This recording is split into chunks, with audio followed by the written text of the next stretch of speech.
지난 2025년 10월 21일 뉴데일리가 단독으로 보도한 충격적인 내용이 대한민국을 뜨겁게 달구고 있습니다. 아니, 충격을 넘어서 분노가 치밀어 오르는 내용입니다. 이재명 정부의 핵심 부동산 정책인 1015 대책을 직접 설계하고 추진한 대통령실 고위 참모진 다수가 부동산 거래와 보유 내역으로 논란에 휩싸인 것입니다. 정부는 지금껏 시장 안정이라는 그럴듯한 명분을 내세우며 서민들의 목을 죄는 초강도 대출 규제를 밀어붙이고 조합원 지위 양도를 제한하는 강력한 조치들을 국민들에게만 요구해왔습니다. 그런데 기가 막히게도 이런 정책을 만든 당사자들 자신이 입주권을 보유하고 다주택을 소유하고 고액의 근저당을 설정하는 등 현행 기준으로 봤을 때 명백히 문제가 되는 거래들을 줄창 해온 것으로 확인됐습니다. 여러분, 이게 말이나 됩니까? 정부가 국민들에게는 집값을 안정시키겠다, 투기를 막겠다며 강력한 규제의 칼날을 들이댔는데 정작 그 정책을 만든 사람들은 뒤에서 부동산으로 자산을 불리고 있었다는 겁니다. 이게 나라입니까? 국민의힘 김재섭 의원실이 조사한 결과에 따르면 대통령실 1급 이상 고위공직자 11명 중 무려 5명이 현행 1015 대책 기준으로 봤을 때 위법 소지가 있거나 정책 기조에 반하는 거래를 한 것으로 드러났습니다. 11명 중 5명입니다. 거의 절반에 가까운 수치 아닙니까? 김 의원은 이렇게 일침을 가했습니다. 정부가 국민에게는 규제를 들이대면서 정책 설계자 본인들은 예외를 누리고 있다. 이것은 정책 신뢰를 뿌리째 흔드는 내로남불이다. 정말 정확한 지적입니다. 정부의 정책 방향과 참모진의 실제 자산 운용 모습이 정면으로 충돌하면서 내로남불이라는 비판이 온 국민의 분노와 함께 들불처럼 번지고 있는 상황입니다. 서민들은 평생 벌어도 집 한 채 마련하기 힘든데 이 양반들은 규제 만들면서 뒤로는 돈을 긁어모으고 있었던 겁니다. 안녕하세요. 이번 논란의 한복판에는 대통령실의 핵심 인물인 김용범 정책실장이 떡하니 서 있습니다. 김용범 실장은 대한민국 경제정책을 총괄하는 막강한 권한을 가진 인물입니다. 이 사람이 바로 여러분과 제가 집 한 채 사는 것도 숨막히게 만든 장본인입니다. 그런 그가 지난 2000년에 서울 서초구 반포동에 있는 극동 아파트 재건축 조합원 입주권을 취득했습니다. 이 입주권은 나중에 서초레미안 44평형 아파트로 완성됐는데 지금은 강남 최고 프리미엄 단지 중 하나로 꼽히는 곳입니다. 시세가 얼마인지 아십니까? 20억은 훌쩍 넘습니다.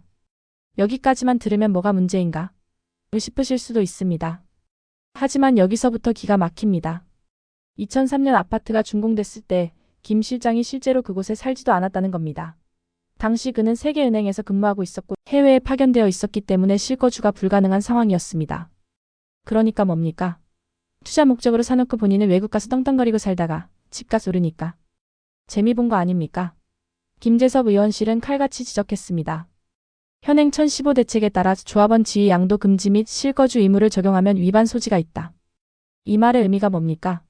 지금 이재명 정부가 칼같이 추진하는 1015 대책은 재건축 조합원의 입주권을 다른 사람에게 양도하는 것을 금지하고 반드시 실제로 거주할 것을 요구합니다. 투기 목적으로 입주권을 사고 파는 행위를 막겠다는 취지입니다. 좋습니다. 취지는 좋아요. 그런데 정작 이 정책을 만든 김용범 실장 본인이 과거에 입주권을 취득하고도 실거주를 하지 않았다는 것이 만천하에 드러나면서 온 국민이 분노하는 겁니다. 야, 너희는 하지 말라고 하면서 본인은 다 했네? 이게 뭐야? 국민들을 바보 취급하는 겁니까? 물론 김 실장 측은 즉각 변명했습니다. 당시 법과 제도에 충실히 따랐고 해외 파견으로 실거주가 불가능한 상황이었다. 현행 기준을 과거 사례에 소급 적용하는 것은 부당하다.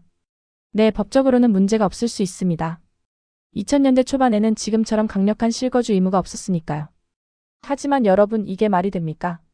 본인은 법 허점 이용해서 강남 재건축으로 수십억 벌어놓고 이제 와서 국민들한테는 똑같이 하지 말라고 법으로 막는 겁니다. 부동산 전문가들도 이렇게 따끔하게 지적합니다. 정책을 주도하는 인사가 과거 입주권 형태로 강남권 재건축에 참여한 사실 자체가 도덕적 설득력을 완전히 무너뜨린다. 법은 문제없다고 쳐도 양심에 손을 얹고 생각해 보십시오. 이게 옳은 겁니까? 국민을 위한 정책입니까? 아니면 나중에 똑같이 따라할 사람들 못하게 사다리 걷어차는 겁니까? 이번에는 대통령실 참모들의 고액 근저당 설정 문제를 살펴보겠습니다. 근저당이란 쉽게 말해 부동산을 담보로 대출을 받을 때 설정하는 권리입니다.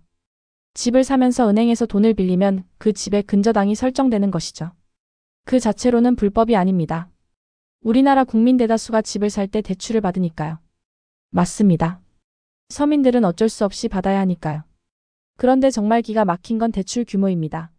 권혁기 대통령실 의전비서관은 지난해 서초구에 있는 롯데캐슬 클래식 아파트를 약 26억 원에 매입하면서 배우자 명의로 무려 14억 원의 근저당권을 설정했습니다.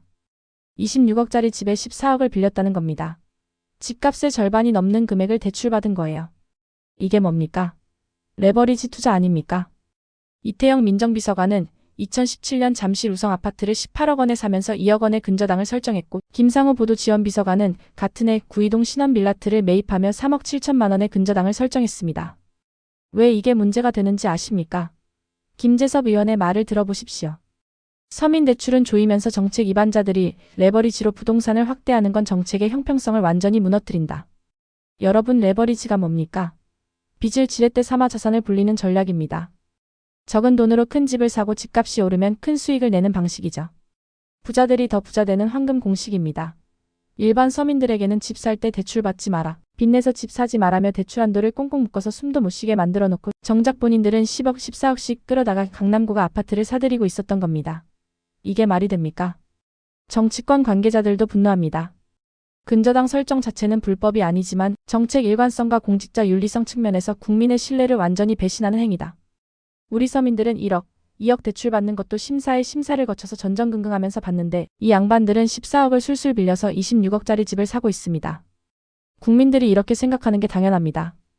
우리는 월세방에서 허리 휘어지게 살고 있는데 정책 만드는 사람들은 빚내서 강남 아파트 사고 있네. 이런 생각이 들면 아무리 그럴싸한 정책이라도 속았다는 느낌만 들 뿐입니다. 이번에는 더욱 충격적인 내용입니다. 대통령실 참모 중 일부가 여러 채의 집을 소유하고 있다는 사실이 드러났습니다. 최성하 해외 언론 비서관은 금호 삼성 레미안과 덕수궁 롯데캐슬 등 두 채의 아파트를 보유하고 있습니다. 둘 다 서울 강남권 프리미엄 단지입니다. 더 놀라운 것은 김상우 보도지원 비서관입니다. 그는 대치동의 다세대 주택을 무려 6채나 보유하고 있습니다. 대치동은 학군이 좋기로 유명한 곳이고 부동산 가격도 상당히 비싼 지역입니다. 왜 이게 문제일까요? 이재명 정부는 출범 초기부터 다주택자 규제를 강화하고 실수요 중심의 주택 정책을 강조해왔습니다. 한 가구 한 주택을 원칙으로 하겠다, 투기 목적의 다주택 보유를 막겠다며 각종 규제를 쏟아냈습니다. 종합부동산세를 강화하고 양도소득세를 중과하고 대출 규제를 강화했습니다. 모두 다주택자들을 압박하기 위한 정책들이었습니다. 그런데 이런 정책을 설계하고 추진하는 사람들, 본인이 다주택자라는 게 밝혀지면서 국민들의 분노가 폭발하고 있습니다. 남들은 집 한 채 갖지 말라고 하면서 본인들은 여러 채 가지고 있네. 이것이 바로 정책과 삶의 괴리입니다. 말로는 실수요를 강조하면서 실제로는 본인들이 투기성, 다주택을 보유하고 있는 모습은 정책의 신뢰성을 완전히 무너뜨립니다. 전날 국회 정무위원회 국정감사에서도 이 문제는 핵심 쟁점으로 떠올랐습니다. 유영하 국민의힘 의원은 이렇게 지적했습니다. 금융위원장을 비롯해 대통령실 참모 중 20명이 규제 지역에 주택을 보유하고 그중 절반은 실거주하지 않는다. 이들이 모두 투기 목적은 아닐지라도 국민의 거주 이전 자유를 제한하면서 자신들이 혜택을 본 것은 비판받아야 한다. 규제 지역 20채 중 절반이 실거주가 아니라는 것은 투자 목적이거나 세금 회피 목적일 가능성이 크다는 뜻입니다. 정부는 국민들에게 한 곳에 정착해서 살라, 집은 투자 수단이 아니다라고 강조하면서 정작 본인들은 여러 채를 보유하고 실거주도 하지 않는 겁니다. 이런 이중잣대가 국민들의 신뢰를 얼마나 무너뜨리는지 정부는 과연 알고 있는 걸까요?